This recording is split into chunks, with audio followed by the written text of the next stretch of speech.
इस समय देश में महिलाओं के नाम पर पॉलिटिक्स पीक पर है। मोदी सरकार महिला आरक्षण संशोधन बिल लेकर आई, लोकसभा में चर्चा हुई, लेकिन बिल पर्याप्त संख्या बल न होने के चलते पास नहीं हो पाया। सरकार कांग्रेस समेत इंडिया अलायंस को महिला विरोधी बता रही है। देश भर में प्रोटेस्ट हो रहे हैं। विपक्षी दलों के नेता भी सरकार की नीयत और इसकी टाइमिंग पर सवाल उठा रहे हैं। कल राहुल गांधी, अखिलेश यादव, ममता बनर्जी, स्टालिन ने मिलकर महिला आरक्षण संशोधन बिल को 54 वोटों से गिरा दिया।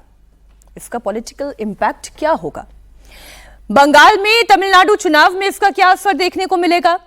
2029 के चुनाव में किसे फायदा होगा, किसे नुकसान होगा, यह आने वाला वक्त बताएगा। लेकिन आधी आबादी के हक की लड़ाई ने एक बार फिर से जोर पकड़ा है और लगातार इतने सालों से हम जिन महिलाओं की बात कर रहे हैं, ये सोचिए जरा, ये कोई केवल पश्चिम बंगाल की, केवल तमिलनाडु की, केवल कर्नाटक की, केवल आसाम की, राजस्थान की, गुजरात की, हिमाचल की, जम्मू कश्मीर की महिलाओं की बात नहीं है।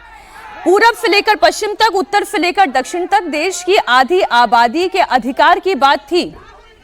वो अधिकार जो बीते 40 सालों से लगातार लटक रहा है, बीते 26 सालों से लगातार बार बार फ्लोर पर पहुंचता है और वापस लौट जाता है।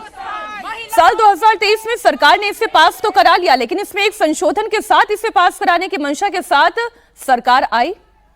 मंशा यही थी कि डिलिमिटेशन यदि हो जाएगा, इसके साथ साथ महिलाओं को यदि आरक्षण मिल जाएगा तो इसका ज्यादा पॉजिटिव इंपैक्ट पड़ेगा। लेकिन कांग्रेस की तरफ से जिस तरीके से विरोध हुआ, जिस तरह से समाजवादी पार्टी ने विरोध किया, डीएमके ने जिस तरह से इसे दक्षिण वर्सेस पूरब, उत्तर के बीच में इसे बांटने की कोशिश की, उसे लेकर बहुत सारे सवाल खड़े हो रहे हैं। आज कांग्रेस की तरफ से प्रियंका गांधी फ्रंट फुट पर नजर आई। जयराम रमेश के साथ प्रेस कॉन्फ्रेंस उन्होंने की। प्रियंका ने सरकार पर जबरदस्त अटैक किया। सबसे पहले आपको प्रियंका गांधी की बात सुनाते हैं। मैं बहुत खुश हूं कि आप सबने, देश ने देखा कि जब विपक्ष एकजुट हो जाता है तो किस तरह से इनको हराया जाता है। किसी ने मुझे पूछा आते हुए कि ब्लैक डे है, आप ये सरकार कह रहे हैं कि ब्लैक डे है। ब्लैक डे इनके लिए इसलिए है क्योंकि पहली बार इनको धक्का लगा जो लगना चाहिए था। आज की महिलाओं की समस्याएं बहुत ज्यादा बढ़ रही हैं, संघर्ष बढ़ रहा है। बेवकूफ नहीं है महिलाएं, सब कुछ देख रही हैं। वो पीआर, मीडियाबाजी वो अब नहीं चलेगी। कुछ ठोस करना है तो आप 2023 में जो सर्वसहमति से जो विधेयक पास हुआ था, पारित हुआ था, सारे दलों ने उसका समर्थन किया था, उसको लाइए। उसमें अगर कुछ एकाध संशोधन करना है छोटा, ताकि वो अभी लागू हो सकता है, करिए और उसको अभी लागू करिए।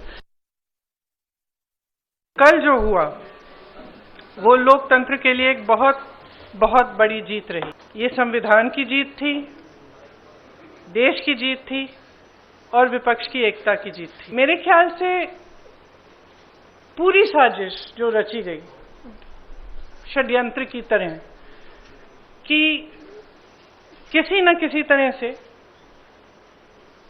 हमें सत्ता में रहना है।